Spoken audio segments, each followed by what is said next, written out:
عورت کو اگر وقت، محبت، اعتماد اور سب سے اہم چیز عزت دی جائے تو وہ جان دے سکتی ہے، مگر کبھی بے وفائی یا دھوکہ نہیں دے سکتی۔ ایک بادشاہ محل کی چھت پر ٹہلنے چلا گیا۔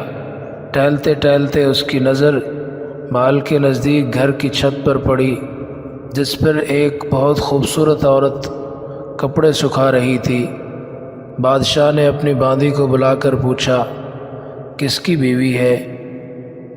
باندی نے کہا، بادشاہ یہ آپ کے غلام بہروز کی بیوی ہے۔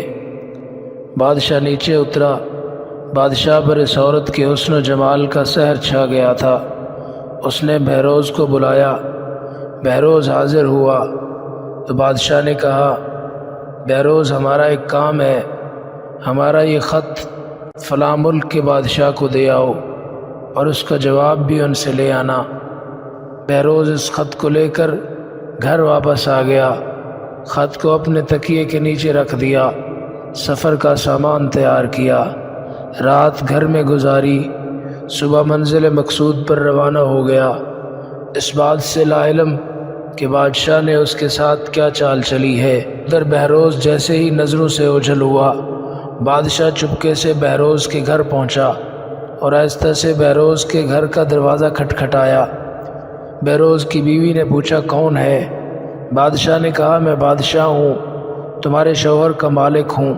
تو اس نے دروازہ کھولا۔ بادشاہ اندر آ کر بیٹھ گیا۔ بہروز کی بیوی نے حیران ہو کر کہا، آج بادشاہ سلامت یہاں ہمارے غریب خانے میں؟ بادشاہ نے کہا، میں یہاں مہمان بن کر آیا ہوں۔ بہروز کی بیوی نے بادشاہ کا مطلب سمجھ کر کہا، میں اللہ کی پناہ چاہتی ہوں آپ کے اس طرح آنے سے، جس میں مجھے کوئی خیر نظر نہیں آ رہی۔ بادشاہ نے غصے میں کہا، اے لڑکی، کیا کہہ رہی ہو تم؟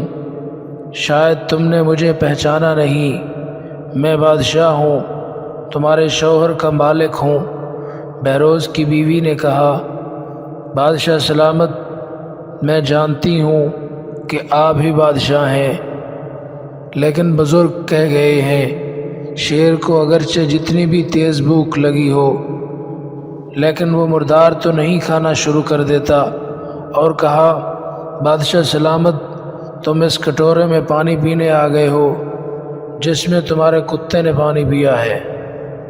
بادشاہ اس عورت کی باتوں سے بڑا شرمسار ہوا اور اس کو چھوڑ کر واپس چلا گیا۔ اپنے چپل وہیں پر بھول گیا۔ یہ سب تو بادشاہ کی طرف سے ہوا۔ اب بہروز کو آدھے راستے میں یاد آیا کہ جو خط بادشاہ نے اسے دیا تھا وہ تو گھر پر ہی چھوڑ آیا ہے۔ اس نے گھوڑے کو تیزی سے واپس موڑا اور اپنے گھر کی طرف لپکا۔ بہروز اپنے گھر پہنچا تو تکیے کے نیچے سے خط نکالتے وقت اس کی نظر پلنگ کے نیچے پڑے بادشاہ کے چپل پر پڑی، وہ جو جلدی میں بھول گیا تھا۔ بہروز کا سر چکرا کر رہ گیا اور وہ سمجھ گیا کہ بادشاہ نے اس کو سفر پر صرف اس لیے بھیجا تھا تاکہ وہ اپنا مطلب پورا کر سکے۔ بہروز کسی کو کچھ بتائے بغیر چپ چاپ گھر سے نکلا۔ خط لے کر وہ چل پڑا اور کام ختم کرنے کے بعد بادشاہ کے پاس واپس آیا تو بادشاہ نے انعام کے طور پر اسے 100 دینار دیے۔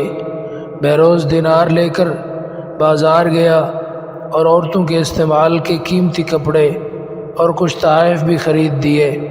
گھر پہنچ کر بیوی کو سلام کیا اور کہا، چلو تمہارے میکے چلتے ہیں۔ بیوی نے پوچھا، یہ کیا ہے؟ کہا، بادشاہ نے انعام دیا ہے اور میں چاہتا ہوں کہ یہ پہن کر آپ اپنے گھر والوں کو بھی دکھاؤ۔ بیوی نے کہا، جیسے آپ چاہیں۔ بیوی تیار ہوئی اور اپنے والدین کے گھر اپنے شوہر کے ساتھ روانہ ہوئی۔ داماد بیٹی اور ان کے لائے گئے تحائف کو دیکھ کر وہ لوگ بہت خوش ہوئے۔ بہروز بیوی کو چھوڑ کر واپس آ گیا اور 1 مہینہ گزرنے کے باوجود نہ بیوی کا پوچھا اور نہ اس کو واپس بلایا۔ پھر کچھ دن بعد اس کے سالے اس سے ملنے آئے۔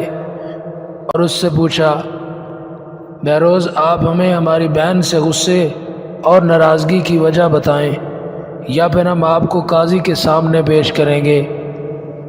تو اس نے کہا، اگر تم چاہو تو کر لو، لیکن میرے ذمہ اس کا ایسا کوئی حق نہیں جو میں نے ادا نہ کیا ہو۔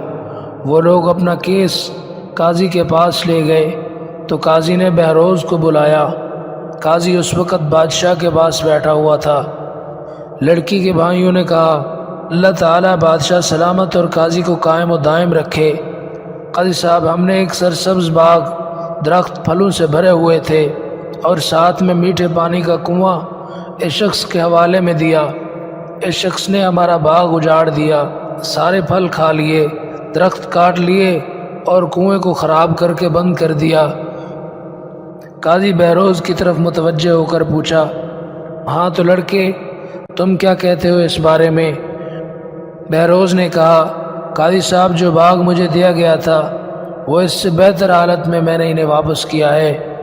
قاضی نے پوچھا، کیا اس نے باغ تمہارے حوالے ویسی ہی حالت میں کیا ہے جیسے پہلے تھا؟ انہوں نے کہا، ہاں ویسے ہی حالت میں واپس کیا ہے، لیکن ہم اس سے باغ واپس کرنے کی وجہ پوچھنا چاہتے ہیں۔ قاضی، ہاں بہروز، تم کیا کہنا چاہتے ہو اس بارے میں؟ بہروز نے کہا، قاضی صاحب، میں باغ کسی بغض یا نفرت کی وجہ سے نہیں چھوڑا، بلکہ اس لیے چھوڑا کہ ایک دن میں باغ میں آیا تو اس میں نے شیر کے پنجوں کے نشان دیکھے تو مجھے خوف ہوا کہ کہیں شیر مجھے کھا جائے گا۔ اس لیے شیر کے اکرام کی وجہ سے میں نے باغ میں جانا بند کر دیا۔ بادشاہ جو ٹیک لگائے یہ سب کچھ سن رہا تھا اور اٹھ کر بیٹھ گیا اور کہا، بہروز، اپنے باغ کی طرف امن اور مطمئن ہو کر جاؤ، واللہ اس میں کوئی شک نہیں کہ شیر تمہارے باغ میں آیا تھا، لیکن وہ وہاں پر نہ تو کوئی اثر چھوڑ سکا، نہ کوئی پتا توڑ سکا اور نہ ہی کوئی پھل کھا سکا۔ وہ وہاں پر تھوڑی دیر رہا اور مایوس ہو کر لوٹ گیا، اور خدا کی قسم میں نے کبھی تمہارے جیسے باغ کے گرد لگی مضبوط دیواریں نہیں دیکھیں۔ تو بہروز اپنے گھر لوٹ آیا اور اپنی بیوی کو بھی واپس لے لیا۔ نہ تو قاضی کو پتہ چلا اور نہ ہی کسی اور کو کہ ماجرا کیا تھا۔ کیا خوب بہتر ہے اپنے اہل و عیال کے راز چھپانا تاکہ لوگوں کو پتہ نہ چلے، اپنے گھروں کے بھید کسی پر ظاہر نہ ہونے دو، اللہ تعالیٰ آپ لوگوں کو خوشیوں سے بھر دے گا۔ یہ شوہر کی ذمہ داری ہے کہ وہ اپنی بیوی کو سسرال میں سازگار ماحول فراہم کرے۔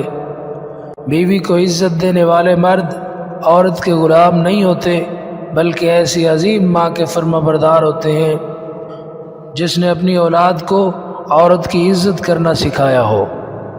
جب تک عورت محبت کرتی ہے، اپنی جان کو روک لگائے رکھتی ہے، روتی ہے، تڑپتی ہے، سسکتی بھی ہے، لیکن جب وہ پرواہ کرنا چھوڑ دے تو چاہے اس کے سامنے ناک رگڑو یا آگ میں کود جاؤ، اسے کوئی فرق نہیں پڑتا۔ بزرگ فرماتے ہیں، بیوی کے سامنے دو کام کرنے سے شادی کا رشتہ کمزور ہوتا ہے۔ نمبر 1، کوشش کیا کرو اپنا لہجہ اور زبان بیوی پر نہ برساؤ۔ ایک حد ہوتی ہے جب بیوی کی زبان کھل جائے پھر گھر اجڑا کرتے ہیں، وہ گھر ہمیشہ بے سکونی کا مرکز بن جاتا ہے۔ نمبر 2، اپنی گھریلو زندگی کا دوسروں سے موازنہ کرنا، بیوی کے سامنے اس کی بنائی ہوئی چیزوں کی تعریف کرنے کی بجائے دوسری عورتوں کے ہاتھ کے کھانوں کی تعریف کرنا، یا اپنے گھر کی سجاوٹ کا مقابلہ دوسروں کے گھروں سے کرنا۔ بیوی چاہے خود شوہر کو جو مرضی کہتی رہے، لیکن کوئی اور اس کے شوہر کی برائی کرے، وہ یہ کبھی برداشت نہیں کرتی۔